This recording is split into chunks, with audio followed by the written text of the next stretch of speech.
போகிறேன்னா, எந்த விதமான கலரும் சேர்க்காம ரொம்ப ஈஸியாக ஹெல்த்தியான ஒரு ஜாம் எப்படி செய்யலான்னு பார்க்க போகிறோம்.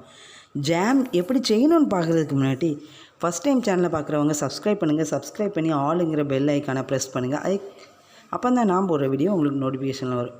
ப்ளீஸ் நண்பர்களே, வீடியோ ஸ்கிப் பண்ணாமல் பாருங்கள். வாங்க வீடியோக்குள்ளே போகலாம்.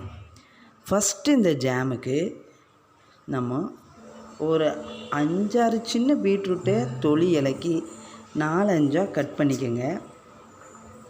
நான் நல்லா தொலி இலக்கி வச்சுருக்கேன். இதை இப்போ 4-5 கட் பண்ணி வச்சுக்கலாம். ஒரே ஒரு மிளகாய், பச்சை மிளகாய், ஒரே ஒரு தக்காளி.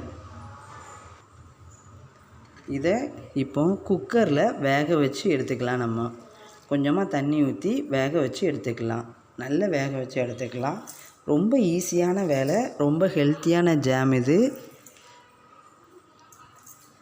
இப்போ வேக வச்சு எடுத்தாச்சு. இதை இப்போ நம்ம மிக்ஸி ஜாரில் போட்டு நல்லா மையாக அரைச்சி எடுத்துக்கலாம். ஒரு பிசிறு இல்லாமல் மையாக அரைச்சி எடுத்துக்கிடணும். இந்த மாதிரி மையாக அரைச்சிக்கணும். இப்போ கேஸ் ஆன் பண்ணி கடாயை வச்சு நம்ம அரைச்சி வச்ச பேஸ்ட்டை அதில் போட்டுக்கலாம்.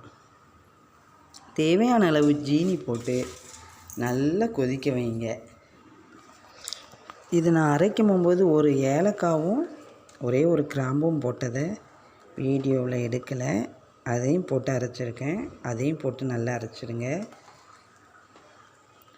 நல்லா கொதிக்க வைங்க. நல்லா இந்தளவுக்கு சுண்டை வற்றி கொதிக்கணும். ரொம்ப சீக்கிரம் செஞ்சிடலாம், ரொம்ப ஈஸியானது. இப்போ ஒரு 3 ஸ்பூன் நெய், வெறும் மூணே பொருள் தான். மெயினாக சொல்லப்போனால் சீனி, பீட்ரூட்டு, மிளகாய், தக்காளி, 4 பொருள் தான். சூப்பரான ஹெல்த்தியான ஈஸியான ஜாம் ரெடி ஆயிடுச்சு. குட்டீஸ்க்கு ரொம்ப ரொம்ப பிடிச்ச ஜாம். ப்ரெட்டில் வச்சு நல்லா இதே மாதிரி மிக்ஸ் பண்ணி சாப்பிடும்போது செம சூப்பராக இருக்கும். இந்த வீடியோ பிடிச்சிருந்துச்சுன்னா லைக் பண்ணுங்கள், ஷேர் பண்ணுங்கள், சப்ஸ்கிரைப் பண்ணுங்கள். மறக்காமல் பெல் ஐக்கானை ப்ரெஸ் பண்ணுங்கள். நன்றி.